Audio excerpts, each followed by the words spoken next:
എല്ലാവർക്കും നമസ്കാരം. ഇന്നത്തെ വീഡിയോ ഷെയർ ചെയ്യാൻ പോകുന്നത് ചോറ്, ചപ്പാത്തി, ദോശ അങ്ങനെ എല്ലാത്തിനും നല്ല കോമ്പിനേഷൻ ആയിട്ടുള്ള ഒരു കറിയുടെ റെസിപ്പിയാണ്. ഇത് ഉണ്ടാക്കാൻ പോകുന്നത് ഒരു കഷ്ണം ചിരങ്ങ കൊണ്ടാണ്. തോല് കളഞ്ഞ ശേഷം ചെറുതായി മുറിച്ചെടുക്കാം. കഷ്ണങ്ങളൊക്കെ ഈ ഒരു വലുപ്പത്തിൽ മുറിച്ചെടുത്താൽ മതി. ഇനി ഇതിലേക്ക് ഒരു അരപ്പ് റെഡിയാക്കാം.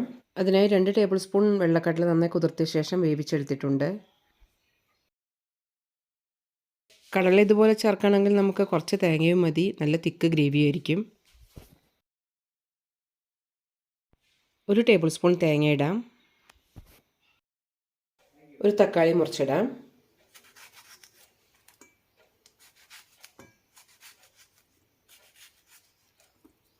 നല്ല സ്മൂത്തായി ബ്ലെൻഡ് ചെയ്തെടുക്കണം. ഇതിലേക്ക് വേണമെങ്കിൽ ഒരു പച്ചമുളക് കൂടി ഇടാം. കുറച്ച് മല്ലിയിലയും. പാനിലേക്ക് കുറച്ച് എണ്ണ ഒഴിക്കാം. ഒരു 3 ടേബിൾ സ്പൂൺ ഒഴിച്ചിട്ടുണ്ട്. ചൂടാകുമ്പോൾ കടുകിടാം.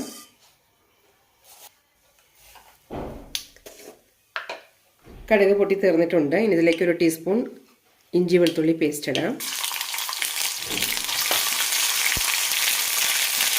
കൂടെ തന്നെ സവാള മുറിച്ചതിടാം.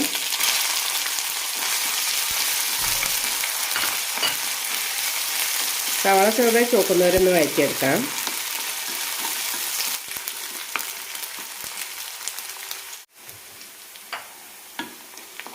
സവാള ചെറുതായി ചോക്കാൻ തുടങ്ങിയിട്ടുണ്ട്. ഇനി ഇതിലേക്ക് അരപ്പിടാം.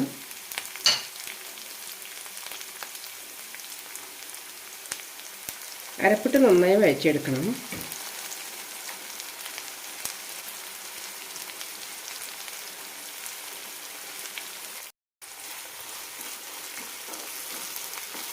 മസാല നന്നായി മൂത്ത് കിട്ടണം.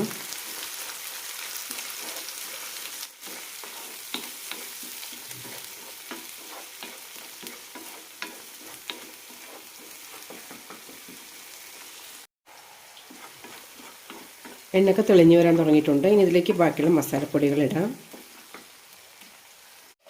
1/4 ടീസ്പൂൺ മഞ്ഞൾപ്പൊടി, 1 ടീസ്പൂൺ വറുത്ത മല്ലിപ്പൊടി, എരിവിന് ആവശ്യത്തിനുള്ള മുളക് പൊടി കൂടി ഇടാം.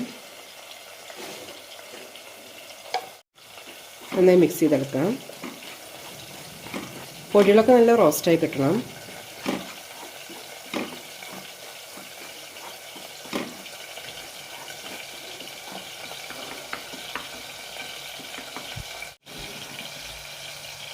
മസാലയൊക്കെ നന്നായി റോസ്റ്റ് ആയിട്ടുണ്ട്. ഇനി ഇതിലേക്ക് കഷ്ണങ്ങൾ ഇടാം. കഷ്ണങ്ങൾ വേവാനുള്ള വെള്ളം കൂടി ഒഴിക്കാം. ആവശ്യത്തിന് ഉപ്പ് ഇടാം. നന്നായി മിക്സ് ചെയ്ത ശേഷം അടച്ചു വെച്ച് വേവിക്കാം.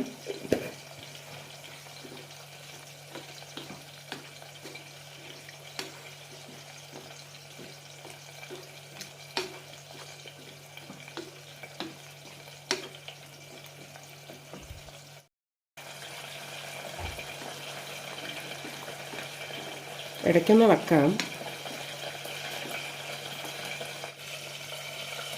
ഈ സമയത്ത് ഇതിലേക്ക് ഒരു പകുതി തക്കാളി മുറിച്ചത് കൂടി ഇടാം. അടച്ചു വെച്ച് വേവിക്കാം. ഒന്നുകൂടി ഒന്ന് മിക്സ് ചെയ്യാം.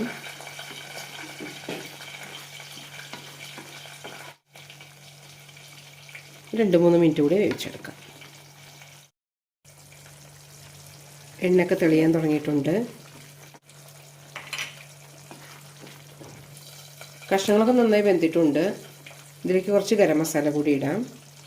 ഒരു 1/2 ടീസ്പൂണാണ് എടുത്തിരിക്കുന്നത്. കൂടെ തന്നെ കറിവേപ്പിലയും മല്ലിയിലയും.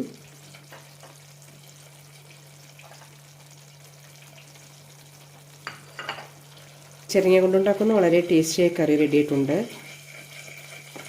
എല്ലാവരും ഒന്ന് ട്രൈ ചെയ്ത് നോക്കൂ.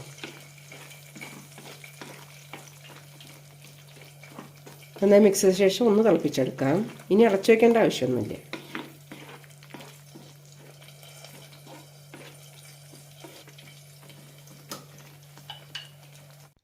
നല്ല തിക്ക് ഗ്രേവിയോട് കൂടിയ കറി ചോറിനും ചപ്പാത്തിക്കും മാത്രമല്ല, വെള്ളപ്പം, വെറൈറ്റി റൈസ്, ഇഡ്ഡലി അങ്ങനെ എല്ലാത്തിൻ്റെ കൂടെ നല്ലൊരു കോമ്പിനേഷനാണ്.